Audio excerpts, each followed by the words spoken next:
Ooh, I got big fish.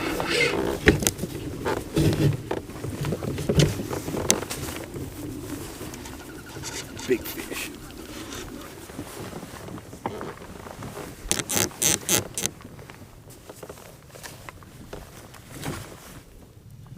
Big fish with a big hunk of weeds hooked on the line.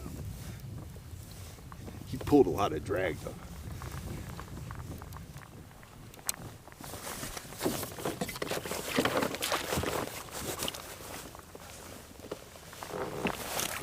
With the weeds.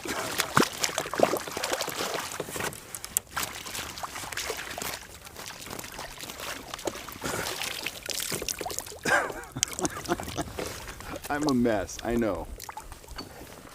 900 pounds of weeds there. There we go. Nice keeper trout though. Wow, what a beautiful fish. Crushed that tui chub olive pattern fly. Look at that fish. Look at those big, beautiful rainbows. That's what trolling flies can do. You think trolling flies don't work? Well, think again. You need to grab a set of my trolling flies, get out on the water, and get ready to go big. Yes! Howdy, folks. Cal Kellogg here. I hope you're having a great day. I am.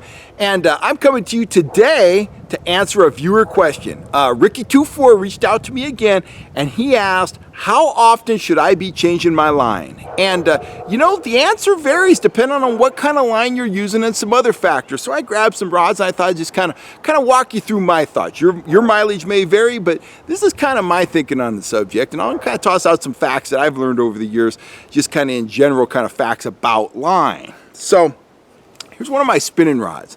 This guy here, it is filled with moss green 8-pound test trilene big game line. And really, I have a few different favorite lines, but if I'm going for a copolymer kind of standard line, really like that trilene big game line. I like the P-line CXX, and I used to be that Maxima Ultra Green guy. I've just always had good success with these lines. I love the color, and again, you know, confidence means a lot. Totally confident in those 3 types of line if I'm going for kind of a standard type of line. Now, conventional wisdom says that this line won't last very long. It's not going to be, you know, have its maximum amount of strength for a long period of time. And that's absolutely true. One of the things you can do to help prolong the life of your line is to keep it out of the sun. What really kills monofilament line is UV light. It doesn't like UV. It starts to break the line down, and it's just bad for line. So try to store your rods in the shade if at all possible. Try to shield them from a lot of heat. You don't want them laying in the sun, you know, under a car window where the light's just, you know, beating down on it, and the reel's, you know, 110 degrees. It's just not the kind of the optimum environment for a line. I would say, you know, if you fish a lot, my kind of general statement on the life of monofilament is I'd want to change it, you know, every 6 weeks, 2 months, something like that. And, you know, you can regularly test the line. Just, you know, take off your gear, grab your line, give it a couple tugs, see if you can snap it easily. And if it doesn't seem strong enough, or you've got nicks and notches in it, by all means change it. And that's something you should always do with mono. You should run your hands over it for a distance, you know, and see if there's any abrasions in it. Are there any little nicks in it? Because I can guarantee you, if you get a big fish on there and you have a nick or an abrasion in your line, the line's gonna break, and that's gonna suck. You don't want that. So always just kind of inspect the line, see if everything's good. If the line gets twisted, you know, you could let it out behind the boat. If you got new line on there, let it straighten out.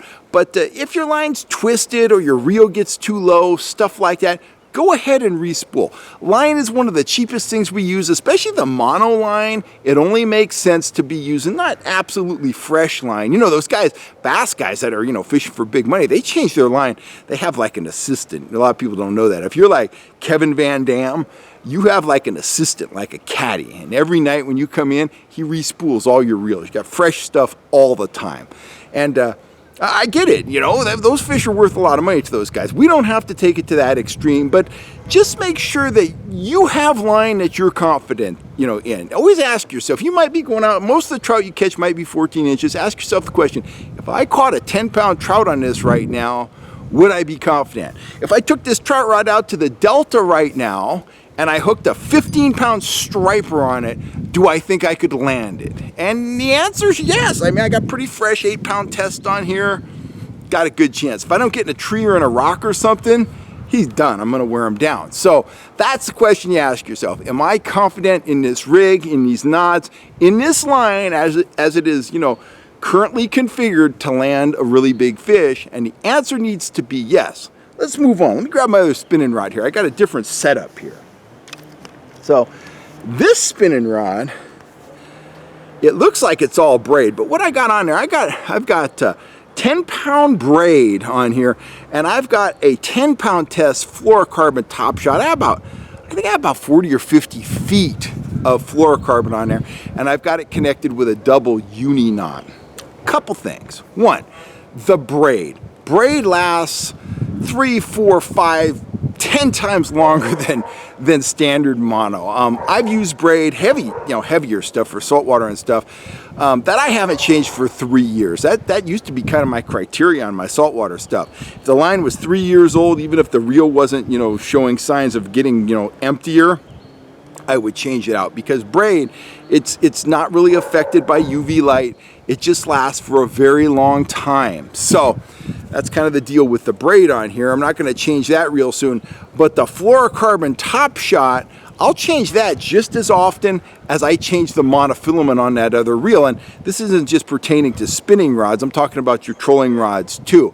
Mono, again, kind of maximum life, 2 months, something like that. Same thing with my fluorocarbon top shot. And again, I'm going to inspect it. I'm going to look at it. When I'm out casting, when I see that knot come by, I'm going to stop for a second. I'm going to check that knot. Just make sure everything looks above board. Make sure, you know, I'm asking myself that question.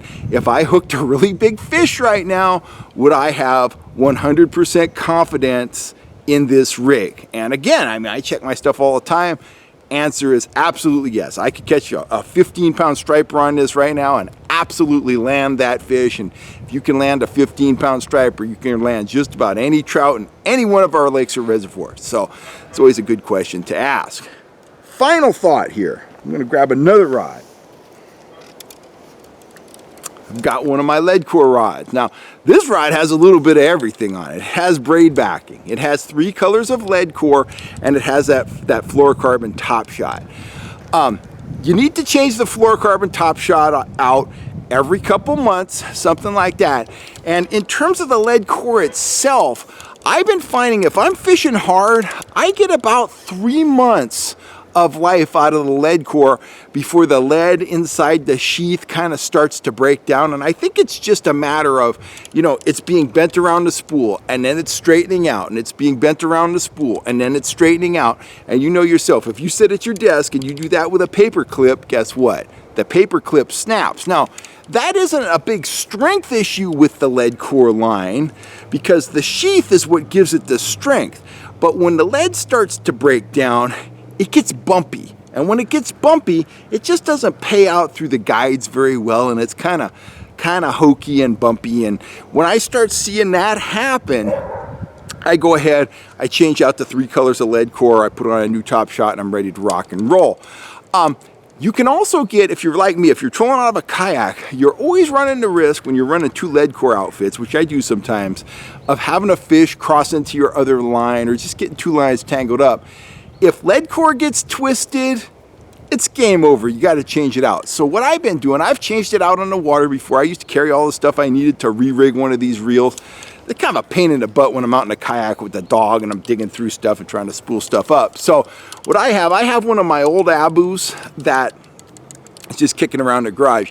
I have it spooled up, ready to go with a hybrid lead core rig. So if I'm out on the water and I get one of these rigs all fouled up, I'll just take it off the rod, put on my other reel, it's all spooled and ready to go, because honestly, with all the knots you got to tie, spooling it on, making sure you got the right lengths of line and the right tension and all that stuff, It's a lot easier to set up a hybrid lead core rig at home, you know, at the kitchen counter, or even back in camp with the lantern on, rather than out in the kayak in the breeze when you're, you know, wanting to be fishing, not be rigging up some lines. So anyway, that's kind of my deal.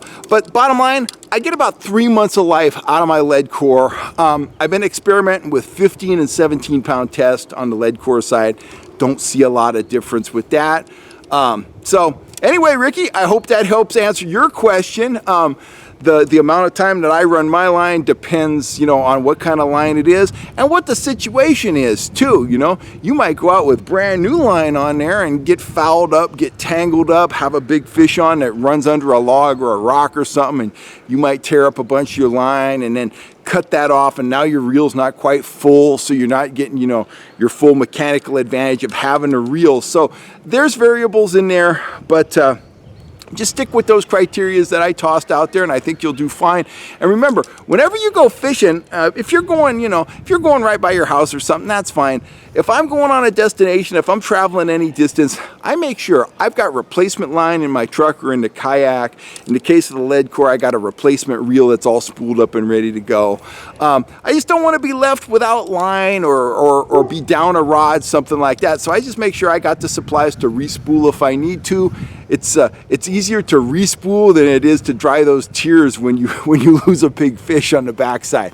Anyway, I'm signing off. You have a great day, Ricky. All you folks out there have a great day.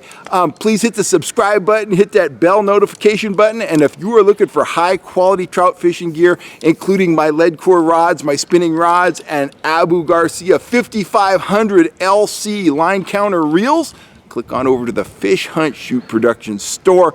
Got all the gear you see me using here on the channel at fair prices. It's stuff that I believe in. It's stuff that you see me fishing out on the water and you know it works.